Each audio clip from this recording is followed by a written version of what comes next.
Pai do Senhor, meus irmãos, meu nome é Ismael, do canal Retornando às Escrituras, e hoje nós vamos dar continuidade ao estudo de Apocalipse no capítulo de número 19. No último vídeo, já no finalzinho, nós estávamos falando sobre a questão do príncipe, né, da terra do príncipe, né? A gente viu que aquele príncipe lá de Ezequiel, nós estávamos estudando, não era Jesus. E hoje nós vamos dar continuidade, né, e falar um pouquinho a respeito das terras, né, que os judeus herdarão lá no reino milenar. Amém, irmãos? Então, irmãos, se preparem para nós iniciarmos o estudo da palavra do Senhor. Amém, irmãos? Glória a Deus. Então, irmãos, lá em Ezequiel, né, capítulo 45, a partir do versículo 9, diz assim: Assim diz o Senhor Deus: Basta, ó príncipes de Israel, afastai a violência e a opressão e praticai juízo e justiça. Tirai as vossas desapropriações do meu povo, diz o Senhor Deus. Tereis balanças justas, efa justo e bato justo. O efa e o bato serão da mesma capacidade, de maneira que o bato contenha a 10ª parte do homer, e o efa a 10ª parte do homer. Segundo o homer será a sua medida. O ciclo será de 20 geras, 20 ciclos, mais 25 ciclos, mais 15 ciclos, serão iguais a uma mina para vós. Então, irmãos, o que essa passagem está querendo dizer para a gente aqui? Que lá no reino milenar não haverá mais injustiça, né? Porque nós sabemos que o reino milenar ele será um reino de equidade. Então, o povo de Israel, né, a gente sabe que o povo de Israel nunca viveu em paz naquela terra, né? E no reino milenar, então, as medidas elas serão padronizadas, né? No mundo todo, as medidas serão padronizadas. Ou seja, não haverá mais cada nação com a sua moeda, né? Cada nação com a sua medida. Todas as medidas, né, no reino milenar, elas serão padronizadas. Aí em Ezequiel 45, a partir do 14, diz assim: A porção determinada de azeite será a 10ª parte de um bato de cada couro, e um couro como o homer tem 10 batos. De cada rebanho de 200 cabeças, um cordeiro tirado dos pastos ricos de Israel, tudo para oferta de manjares e para holocausto, para sacrifício pacífico, para que façam expiação pelo povo, diz o Senhor Deus. Todo o povo da terra fará contribuição para esta oferta ao príncipe em Israel.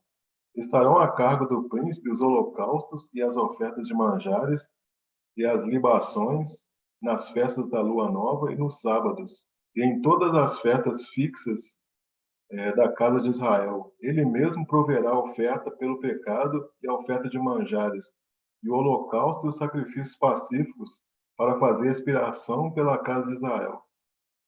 Então a gente percebe aqui que vai ter oferta, né? No reino mineral vai ter oferta, vai ter comércio, né? Vai ter produção de pesca, de trigo, né? A gente percebe aqui que os dias, então, lá no reino milenar, eles ainda serão contados. Ou seja, haverá contagem de tempo, né, no reino milenar. E todos os que restarem, então, de todas as nações, né, que vierem contra Jerusalém, isso está lá em Zacarias 14:16, né, que diz assim: Todos que restarem de todas as nações que vierem contra Jerusalém, subirão de ano em ano para adorar o Rei, o Senhor dos Exércitos, para celebrar a festa dos tabernáculos.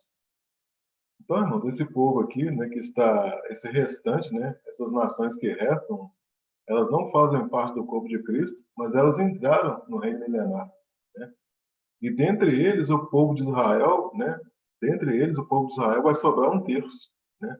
Lá em Zacarias 13, versículo 8, diz assim: ó, Em toda a terra, diz o Senhor, 2/3 dela serão eliminados, mas perecerão, mas a terceira parte restará nela. Então nós vimos aqui que vai ser um reino de justiça, né? O comércio ele continua, mas não vai ter tecnologia como tem hoje, né? Nós vamos viver, né?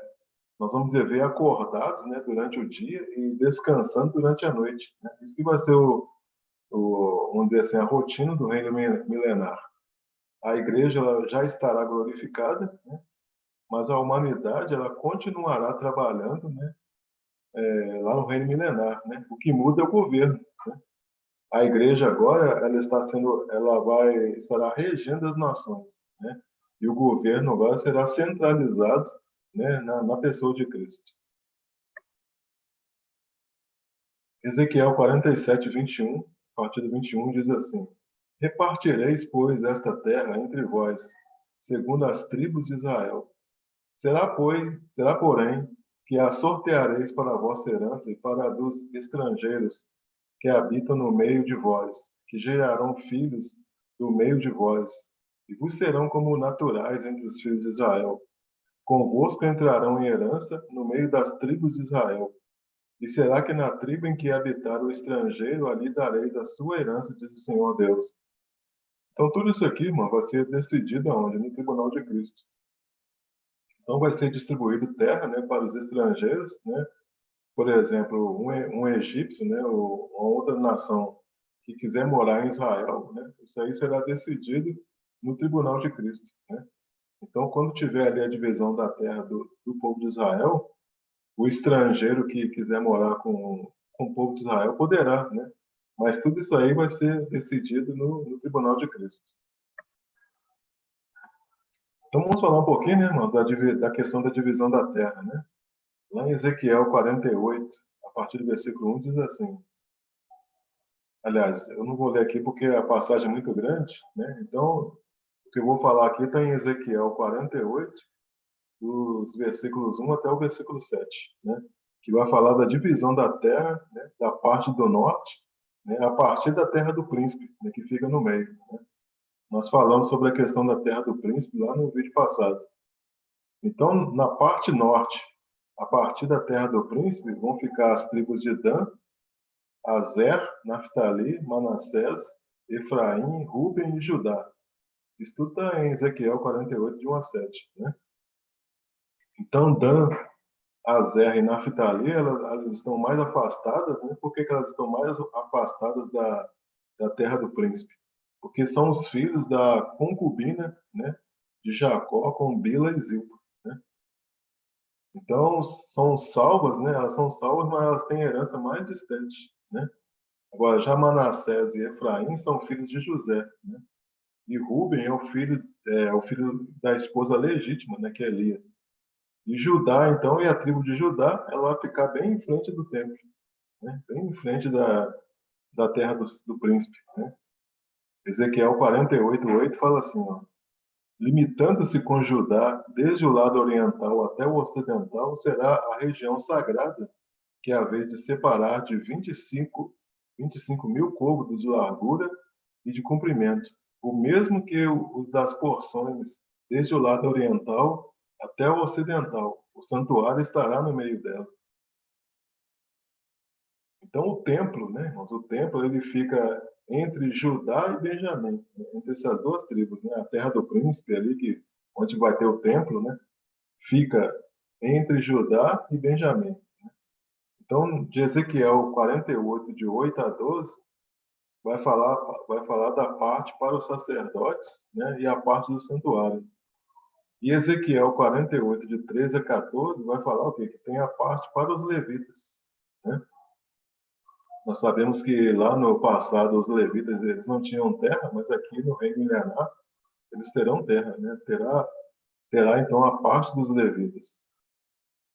E já em Ezequiel 48, de 23 a 29, aí é já a parte sul, né?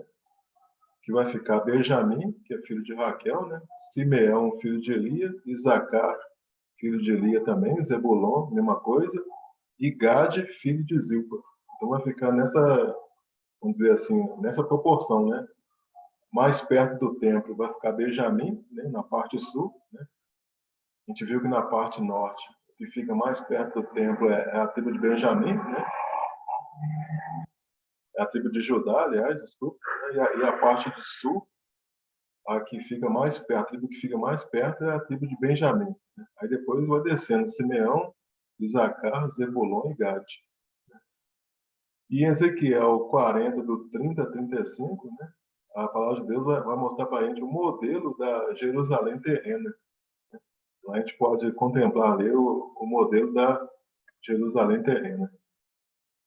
Então, irmãos, nós estamos falando o quê? De judeus, né? Judeus que não receberam a marca da besta, né? Herdando terras, né? E Deus, nós sabemos que Deus ainda tem um plano para Israel segundo a carne, né? Então, esses judeus que vão herdar a terra, que não colocaram a marca da besta, nós chamamos de judeus segundo a carne. E lá no livro de Romanos, né, nós temos essa questão bem clara, né? E nós vamos ver um pouquinho em Romanos, né, a respeito dessa promessa que Deus tem para Israel segundo a carne. Então vamos ver primeiro em Romanos capítulo 9, a partir do versículo 1, que diz assim: Digo a verdade em Cristo, não minto, testemunhando comigo no Espírito Santo, a minha própria consciência. Tenho grande tristeza e incessante dor no coração, porque eu mesmo desejaria ser anátema, separado de Cristo por amor de meus irmãos, meus compatriotas segundo a carne. São israelitas, pertence-lhes a adoção e também a glória, as alianças, a legislação, o culto e as promessas. Deles são os patriarcas e também deles descende o Cristo, segundo a carne, o qual é sobre todos, Deus bendito para todos sempre. Amém. Então, irmãos, quando a gente vai lá no capítulo 8, né, o foco do apóstolo Paulo ali, no capítulo 8, é com relação aos gentios, né? Só que os judeus, eles achavam que eles também estavam nesse grupo, né, por serem povo escolhido de Deus. Mas Paulo sabia que não estava, né? No entanto, Paulo ele levanta a seguinte questão aqui no capítulo 9, né? Por quê? Porque Paulo ele amava os israelitas. E Paulo, então, ele pensou o seguinte: peraí, Jesus não era judeu, né? De onde estão os judeus que não estão aqui junto com os gentios, né?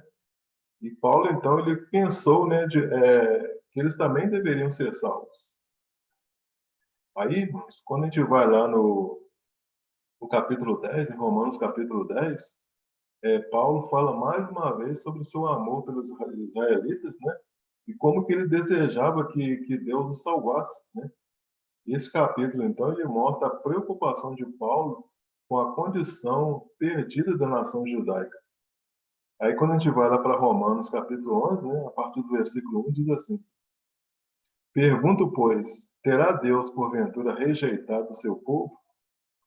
De modo nenhum, porque eu também sou israelita da descendência de Abraão, da tribo de Benjamim. Percebe aqui que ele está dando continuidade naquilo que ele começou a falar lá no capítulo 9, né?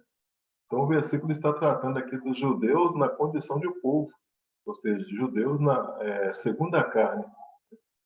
Paulo está dizendo aqui quem é ele, né? Que está falando que ele é um judeu escolhido, né? Mas que Deus não terminou a sua obra com os judeus. Aí no versículo 2, 11, Romanos 11, 2. Deus não rejeitou o seu povo, a quem de antemão conheceu. Ou não sabeis o que a Escritura refere a respeito de Elias, como insta perante Deus contra Israel, dizendo: Senhor, mataram os teus profetas, arrasaram os teus altares, e só eu fiquei, e procuraram tirar minha vida. Paulo, então, irmãos, está dizendo que Deus não rejeitou o seu povo, né? Pelo contrário, Deus os conheceu. Aí o fato de Israel ser o povo escolhido de Deus não quer dizer que está predestinado para a salvação, né? Lá em Romanos 9, 27, vai dizer que só o remanescente, né, que será salvo, né?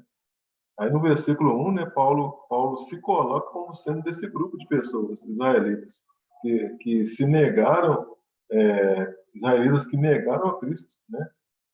E Cristo, por consequência, né, vai negar eles também. Aí Romanos 11, 4. Que lhe disse, porém, a resposta divina: Reservei para mim 7.000 homens que não dobraram os joelhos diante de Baal. Então, sabemos que Jezabel, né, ela jurou Elias de morte, né? Elias fugiu para o deserto, caminhou um dia inteiro e se assentou para descansar. E Elias, então, estava estafado, cansado, né? Não só da jornada, mas da situação em si, né? Porque ele havia enfrentado 450 profetas, né? Ele atuava como profeta numa época difícil, né? E agora ele era o inimigo do Estado. E a sua cabeça estava a prêmio. Então Elias, então, ele quis desistir, né? E ele disse para a Deus que ele preferiria morrer a continuar dessa forma. Então Elias pensou que a nação todinha, né, tinha se apostatado. Aí Deus trata, né? Deus trata Elias com amor, né? Envia um anjo para cuidar dele. E após Elias descansar, né, ele tem um diálogo, né, diálogo com Elias que muda toda a forma de Elias encarar a realidade. É quando a gente vai lá para 1 Reis 19:18, diz assim: Também deixei ficar em Israel 7.000, todos os joelhos que não se dobraram a Baal, e toda a boca que não a beijou. Então, irmãos, Deus está falando para Elias que ele deveria voltar, pois ainda havia 7.000 fiéis, né, a Deus em Israel. Então, Elias não estava sozinho como ele imaginava, né? Então, Paulo está citando aqui esses 7.000 homens, por quê? Porque eles não se dobraram a Baal, né? Então, Paulo estava falando aqui, está falando daqueles, né, daqueles homens que foram predestinados à salvação, né? Está falando, está fazendo referência que é um remanescente, né, segundo a eleição da graça. Então, esses 7.000 homens que são remanescentes, né? Ele está usando aqui a figura de Elias para mostrar para a gente de um remanescente segundo a eleição da graça. Versículo 5. Assim, pois, também, agora no tempo de hoje, sobrevive um remanescente segundo a eleição da graça. Então, ficou um remanescente segundo a eleição da graça, né? Ou seja, não está falando de gentios, e sim do povo de Israel, né? Dentro do povo de Israel, existe um povo que é remanescente da graça, que se tornaram eleitos, né, pela fé em Cristo. Lá em Romanos 9:27, né, diz assim: Mas relativamente a Israel, dele clama Isaías, ainda que o número dos filhos de Israel seja como a areia do mar, o remanescente que será salvo. E lá em Zacarias 13, versículo 9, diz assim: Farei passar a terceira parte pelo fogo, e a purificarei como se purifica a prata, e a provarei como se prova o ouro. Ela invocará o meu nome, e eu a ouvirei, e direi: É meu povo, e ele dirá: O Senhor é meu Deus. Aí no versículo 6, né, Romanos 11:6, diz assim: E se é pela graça, já não é pelas obras. Do contrário, a graça não é graça, já não é graça.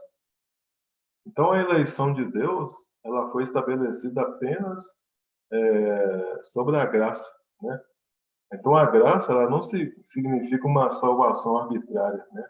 E sim uma salvação oferecida para todas as pessoas. Então Paulo está dizendo que a salvação não é pelas obras, né? Não é pelas obras da lei, né? Porque se fosse pelas obras da lei, né, essas obras da lei, ela anularia, né, a fé em Cristo. Aí o versículo 7. Que diremos, pois? O que Israel busca, isso não conseguiu, mas a eleição o alcançou, e os mais foram endurecidos. Então, o que Israel buscava não alcançou. Aqui está falando o quê? São os judeus que buscavam a salvação pelas obras da lei. Então, os eleitos alcançaram, né, que é a minoria dos judeus, salvos pela fé em Cristo, e os endurecidos, eles não buscaram a salvação por meio de Cristo, que é o Israel segundo a carne. Então, irmãos, versículo 8 agora, né? Como está escrito: Deus lhes deu o espírito de entorpecimento, olhos para não ver e ouvidos para não ouvir até o dia de hoje. Então, agora Paulo ele começa a explicar quem são esses endurecidos, né? Aí com base em Isaías, né? Lá em Isaías 29:10 diz assim: Porque o Senhor derramou sobre vós o espírito de profundo sono e fechou os vossos olhos, que são os profetas, e vendou a vossa cabeça, que são os videntes. Toda visão já se vos tornou como as palavras de um livro selado, que se dá ao que se sabe ler, dizendo: Lê isto, peço-te. E ele responde: Não posso, porque está selado. E dá-se o livro ao que não sabe ler, dizendo: Lê isto, peço-te. E ele responde: Não sei ler. Então os judeus, irmãos, eles estão lendo as Escrituras, mas eles não estão entendendo. Né? Por quê? Porque Deus deu a eles um espírito de profundo sono. Por quê? Porque o coração deles estava distante de Deus, né? Eles estavam prestando uma adoração falsa, né? Então, se eles não podem entender, quem entende então? Quem entende são os eleitos, né? Aí no caso Paulo, né? No caso Pedro, né? Se inclui, né, nesta lista de eleitos, né? Versículo, versículo 10. Só um minutinho aqui. Isso, eu parei no Isaías 11:8, agora Isaías 11:9, né? Olha lá, Isaías, né? Romanos, né? 11, versículo 9. E diz Davi: torne-se-lhes a mesa em laço e armadilha, em tropeço e punição. Versículo 10. Escureçam-lhes os olhos, porque não vejam e fiquem para sempre encurvadas as suas costas. Então a mesa aqui do versículo 9 são as bênçãos, né? E o versículo está dizendo que essas bênçãos se tornaram armadilhas, né? Aí depois Paulo cita o Salmo 69, né, a partir do versículo 21, que diz: por alimento me deram fel, e a minha sede me deram a beber vinagre. Sua mesa torne-se-lhes diante deles em laço, e a propriedade e a prosperidade em armadilha.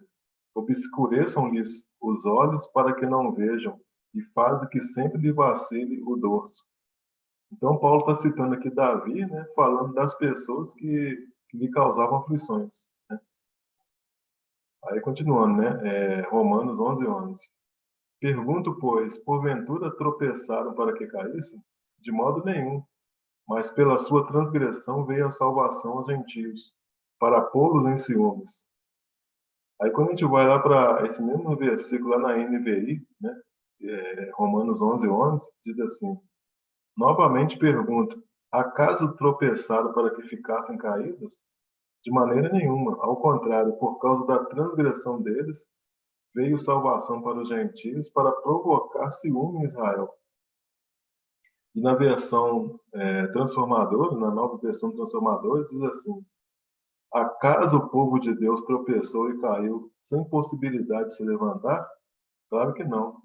Foram desobedientes e por isso Deus tornou a salvação acessível aos gentios, para que seu próprio povo sentisse ciúme.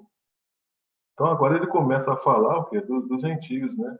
Então Paulo começa a explicar por que veio o endurecimento para a maioria do povo de Israel. A intenção de Deus era o quê? É que esse endurecimento servisse de estímulo, né? E esse estímulo através de ciúmes, né? Para que eles que foram quebrados voltassem para a oliveira, né? Então essa era, né, a intenção de Deus. Versículo 12, Romanos 11:12. Ora, se a transgressão deles redundou em riqueza para o mundo, e o seu abatimento em riqueza para os gentios, quanto mais a sua plenitude. Então, a queda deles, né, é a riqueza dos gentios. Ou seja, a queda da maioria dos judeus, né, não era algo definitivo, né? É a riqueza dos gentios. Paulo está dizendo que eles ainda têm chance, né? Paulo está falando desses judeus segundo a carne que foram quebrados, né? Aí quando ele fala aqui de plenitude, né? Plenitude, mas a nação de Israel, ela foi escolhida por Deus para receber a salvação, né? Ela será salva com os gentios cristãos, resultando numa grande bênção para todo mundo, né? Então esse Paulo está falando da plenitude, né? Ou seja, a nação de Israel, escolhida por Deus para receber a salvação, ela será salva com os gentios cristãos, né? Resultando num grande, né, num grande povo de Deus. Versículo 13. Dirijo-me a vós outros, que sois gentios, visto, pois, que eu sou apóstolo dos gentios, glorifico o meu ministério, para ver se de algum modo posso incitar a emulação os do meu povo e salvar alguns deles. Então, nesse versículo aqui fica claro, né, que o endurecimento, que os endurecidos, eles ainda têm chance de salvação, né?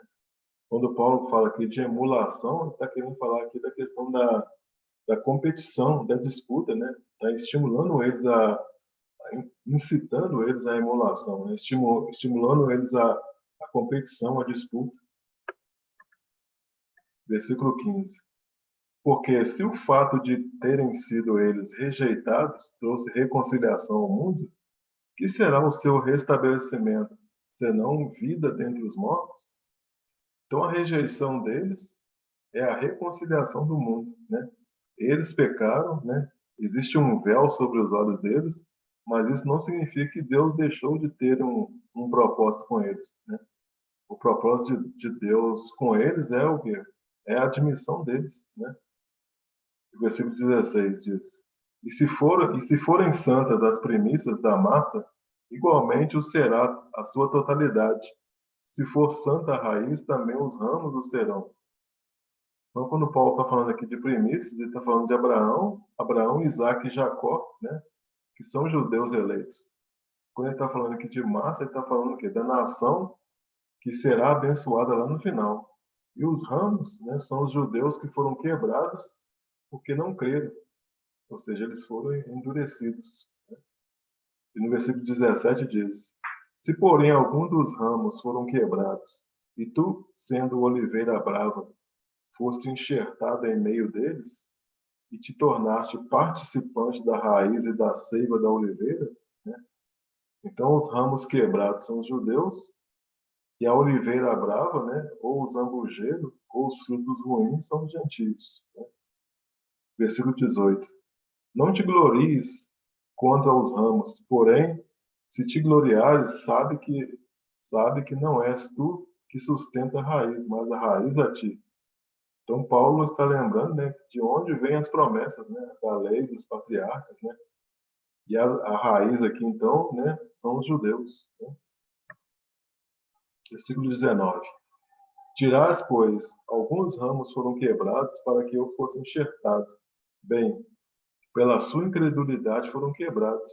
Tu, porém, mediante a fé, estás firme. Não te ensoberbeças, mas teme. Porque se Deus não poupou os ramos naturais, também não te poupará.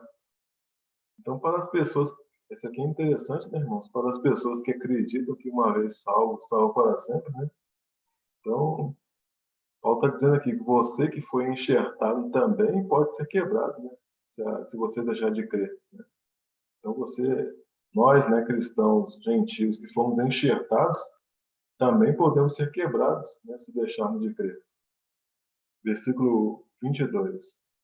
Considerai, pois, a bondade e a severidade de Deus para com os que caíram. Severidade, mas para contigo a bondade de Deus. Se nela permaneceres, de outra sorte, também tu serás cortado.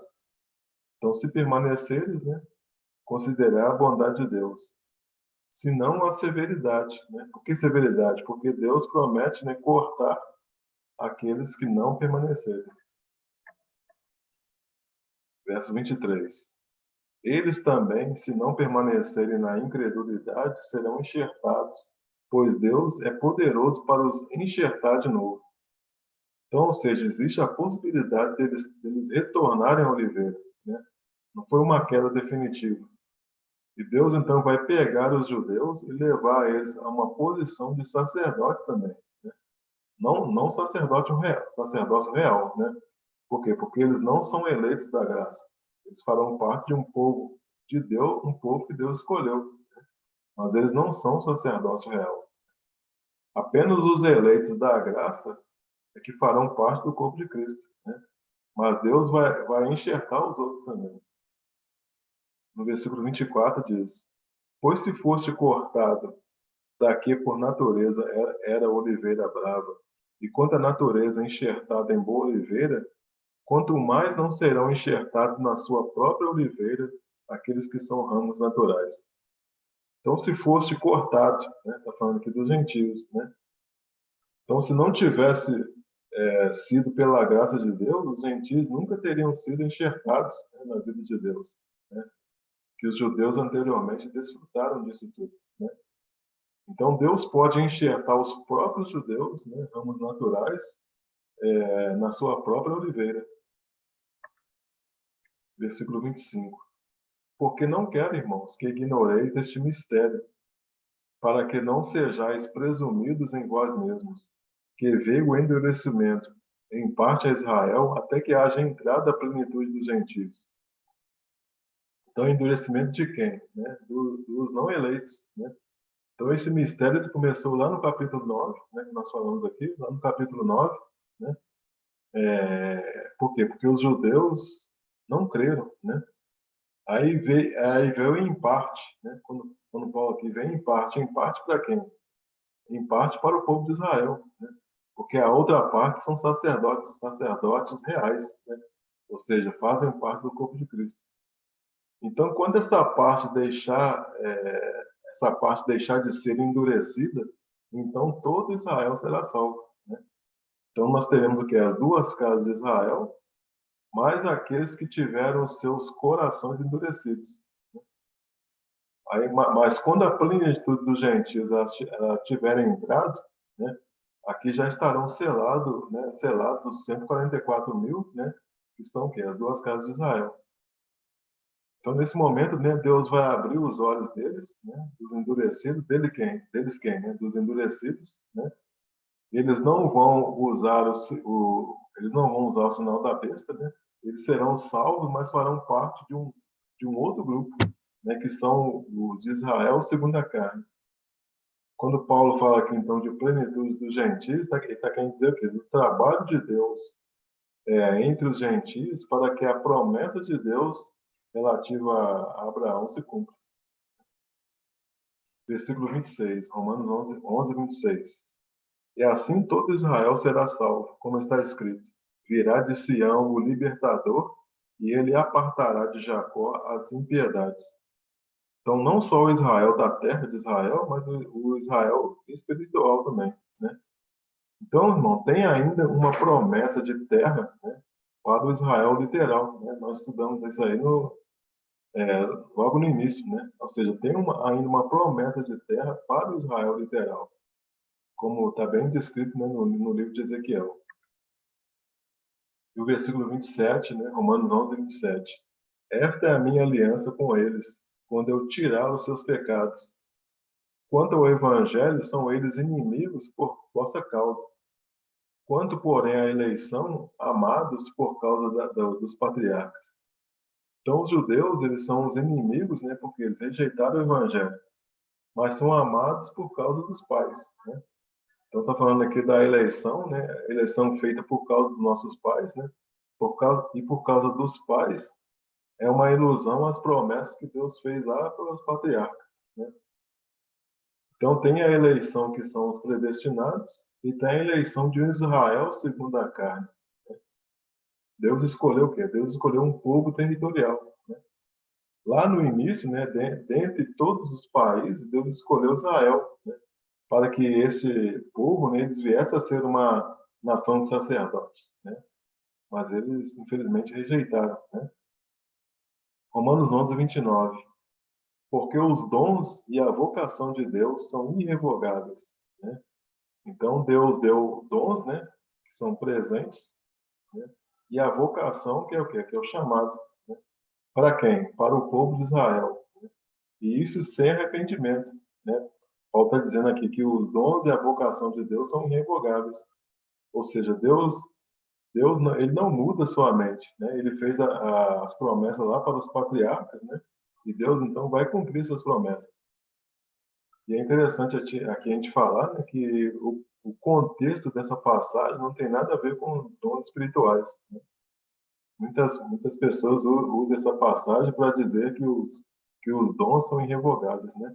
Mas o contexto dessa passagem não tem nada a ver com dons espirituais. Versículo 30, Romanos 11, 30.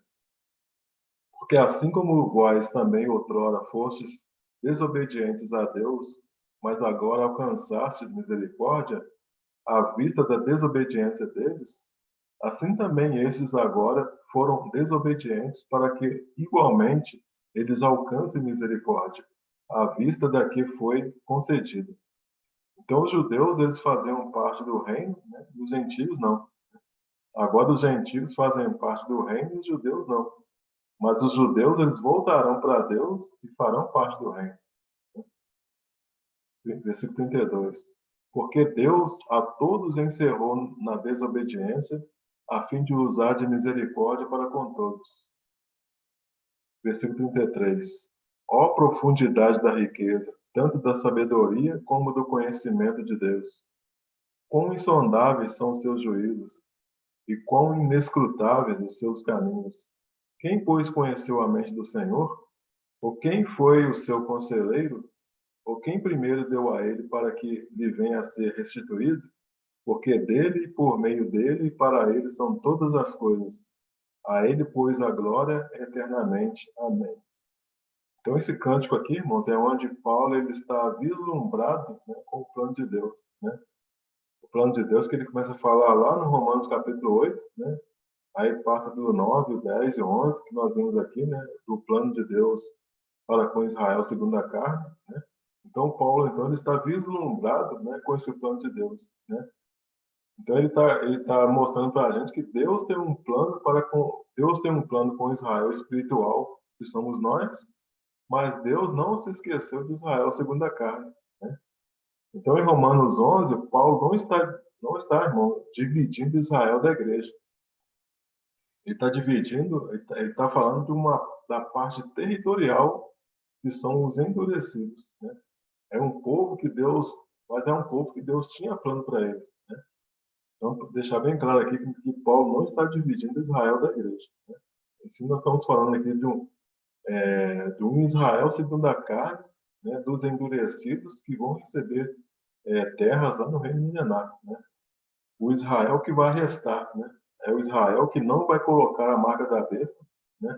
Que vai entrar no milênio e que vai receber terra. É isso que nós estamos falando. Então, a promessa da terra que se cumpriu por Josué, ela vai voltar a se cumprir com o verdadeiro Josué, que é Cristo. Né? E Deus, então, ele usou os patriarcas para poder legitimar essa promessa. Então, depois que a semana de Daniel começou, né, vai fechar a plenitude dos gentios, e aí começa o desenrolar desse plano, né, com relação aos judeus segundo a carne. Amém, irmãos? Então, aqui a gente termina, então, né, o capítulo 19, né, do livro de Apocalipse. No próximo vídeo, nós já vamos entrar no capítulo 20, né, do livro de Apocalipse. Então, os irmãos aí fiquem no aguardo de próximos vídeos. Agradeço aqui a todos que assistiram o vídeo até aqui, né, até o final. E se você gostou do vídeo, deixa aí seu like, seu joinha. E se você ainda não é inscrito no canal, peço que você se inscreva no canal. Amém, irmãos? Então, obrigado mais uma vez. E fiquem todos aí na graça e na paz de nosso Senhor Jesus Cristo. Amém, irmãos? Glória a Deus. Aleluia.